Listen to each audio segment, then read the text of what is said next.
আবার দুনিয়ার জমিনে যাইয়া আমল করে আসতাম, এই মৃত্যুর যন্ত্রণা থেকে কেউ রেহাই পাবে না। আমার আপনার নবী বিশ্ব নবী, যেই নবীর খাতিরে আল্লাহ এই দুনিয়া বানাইছে, সেই নবী কি মৃত্যুর যন্ত্রণা থেকে রেহাই পাইছে? সেই নবীও মৃত্যুর যন্ত্রণা থেকে রেহাই পায় নাই। আল্লাহর পয়গম্বর যখন ইন্তেকাল করবেন, নবীজি বেমার ইন্তেকালের আগ মুহূর্তে 13 দিন বা 14 দিন বেমার ছিলেন, বুখারী শরীফের হাদিসের মধ্যে বর্ণিত হয়েছে।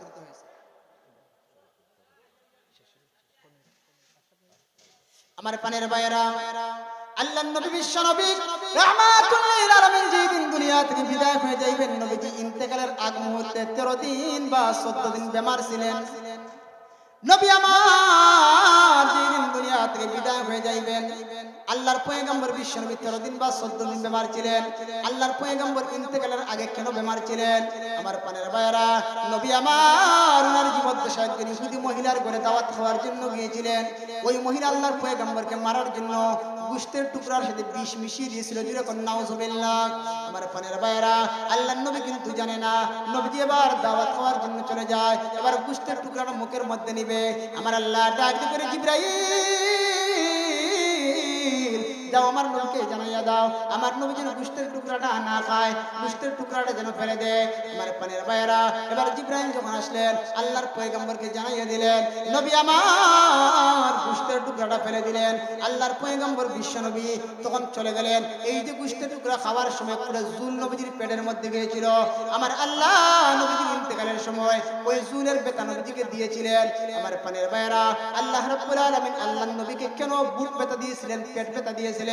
আমার পানের ভাইয়েরা, আল্লাহর পয়গম্বর বিশ্ব নবী রাহমাতুল লিল আলামিন সারাটা জিন্দেগি আল্লাহর কাছে দোয়া করেছে, আল্লাহ আমার এই শহীদ মৃত্যু দাও, আমার এই শাহাদাতের মরণ দাও। কিন্তু আল্লাহর নবীকে আমার আল্লাহ কোন বেঈমান কাফেরদের হাতে মার খাওয়ায় মারতে পারে না, কারণ এটা নবীর জন্য অপমানজনক হয়। কিন্তু আমার পানের ভাইয়েরা, এই জন্য আমার আল্লাহ আমার আপনার নবীকে ইন্তেকালের সময় বেমার দিয়েছিলেন, বুক ব্যথা দিয়েছিলেন, পেট ব্যথা দিয়েছিলেন।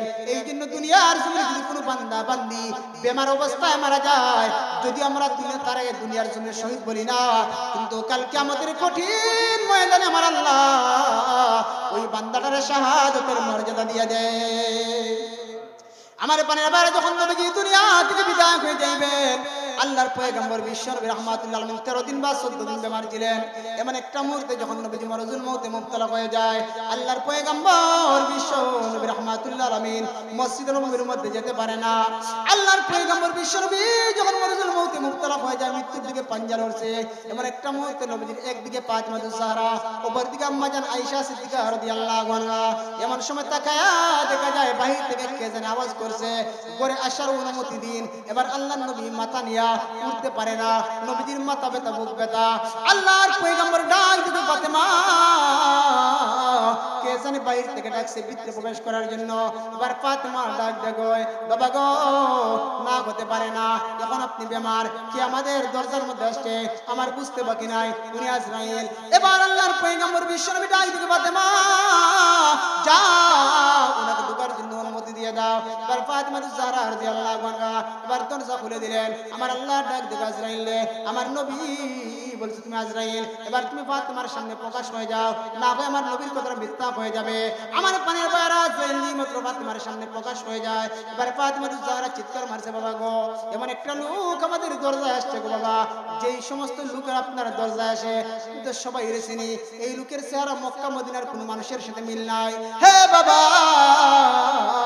এই লোকটার চেহারা মক্কা মদিনার কোন মানুষের সাথে মিল নাই। আমার পানের ভাইয়েরা, আল্লাহর নবী মাথা নিয়ে উঠতে পারে না। নবীজি বহু কষ্ট করে উঠে ডাক দেখে, মা ফাতেমা ওই লোকটাকে ঘরের মধ্যে প্রবেশ করার অনুমতি দাও। ওই লোকটা হলো আজরাইল আলাইহিস সালাম। এবার আজরাইল আলাইহিস সালাম যখন আল্লাহর নবীজি আপনি কি দুনিয়া থেকে চলে যেতে চান না দুনিয়া থাকতে চান?